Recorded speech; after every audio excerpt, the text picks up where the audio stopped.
bersama saya Makrina Tindangen. Kali ini apa ya kita akan bahas?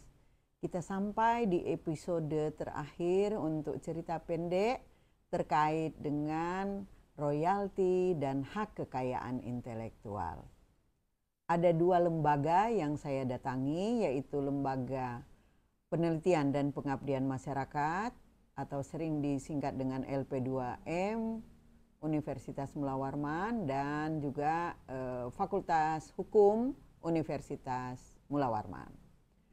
Nah, dari LP2M itu mendapatkan informasi seperti yang sudah dilihat pada video sebelumnya dari Prof. Widi sebagai Ketua LPPM, lalu dari Prof. Mahendra dengan ada satu dosen ya yang ikut mendampingi beliau pada saat diwawancarai.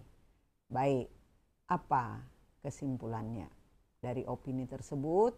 Yaitu yang pertama ya, kalau di LP2M itu memiliki unit, kita bisa katakan unit yang namanya sentra haki. Lalu apa bentuk fasilitas yang diberikan oleh unit ini? Yaitu berupa fasilitas mulai dari pendaftaran, kemudian seleksi sampai memperoleh granted. Nah, siapa saja yang dilayani? Yaitu sivitas akademik. Artinya misalnya dosen, mahasiswa, mungkin tendik yang memiliki karya yang mau didaftarkan untuk memperoleh haki ya. Nah, dalam konteks misalnya setelah memperoleh haki, untuk sivitas akademik itu harus ada pengalihan haknya kepada LP2M. Sedangkan kalau masyarakat luas itu menjadi hak mereka. Nah, bagaimana terkait dengan royalti ya yang saat ini menjadi perbincangan umum? Nah, royalti itu kalau di dalam hak kekayaan intelektual itu masuk dalam jenis hak cipta ya yang saat ini lagi diperbincangkan dengan luas. Artinya apa? Artinya setiap kelompok atau orang yang akan mengajukan untuk perlindungan, nah harus jelas peranannya dan jumlahnya. Jadi misalnya berapa orang yang berperan sebagai pencipta, siapa saja mereka. Lalu berapa orang misalnya yang berperan sebagai penyanyi, siapa saja mereka. Ya, bahkan mungkin peran sebagai produser. Dan juga tentunya sudah diatur pembagian fee-nya. Nah, jika pada saat misalnya mengajukan perlindungan belum mencakup seperti yang disebutkan sebelumnya terkait peran, jumlah atau pembagian fee, maka sebaiknya itu dibijaki oleh pihak-pihak yang mengajukan perlindungan tersebut. Nah, itu yang kesimpulan opini dari Kepala LP2M. Mari kita lihat kesimpulan opini dari dekan dengan dosen di Fakultas Hukum.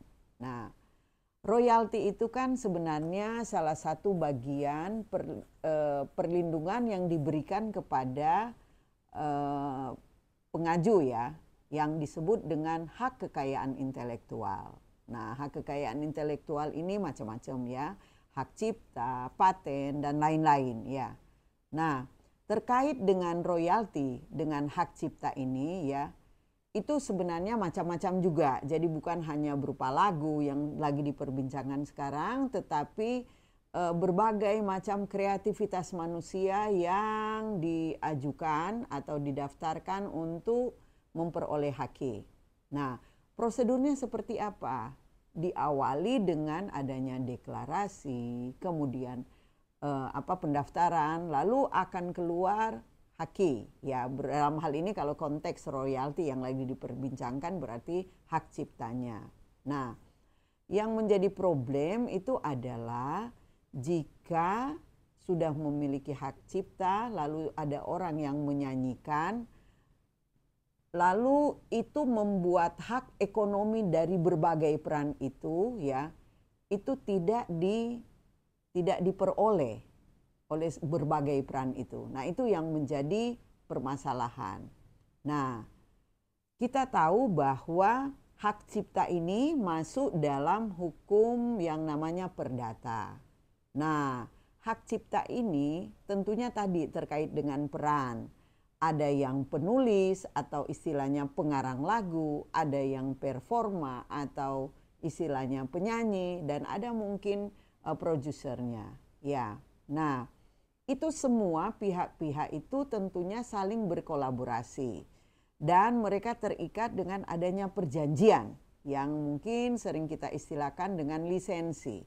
Nah, sehingga di dalam perjanjian itu sudah diatur masing-masing ya, yang peran-peran itu sudah memiliki haknya masing-masing atau rumahnya masing-masing. Nah, bagaimana dengan kisru royalti saat ini? Nah, karena itu perdata dan itu diatur secara fleksibel, sehingga jalan yang paling baik itu adalah pihak-pihak yang terlibat dalam keluarnya hak cipta tersebut itu sebaiknya saling ada kesepakatan. Ya, namanya ada kesepakatan berarti tidak ada salah satu yang merasa saya lebih kuat, saya akan lebih banyak. Tetapi namanya kesepakatan berarti di situ ada saling mengarah kepada bagaimana supaya kisru ini tidak lagi terjadi. Demikian kesimpulan dari opini ya yang disampaikan oleh dua lembaga yang ada di Universitas Mula Warman, yakni lembaga terkait ya tentunya, Lembaga Penelitian dan Pengabdian Masyarakat, dan yang satunya terkait dengan Fakultas Hukum di Universitas Mula Warman. Semoga bermanfaat. Sampai ketemu di episode yang lainnya.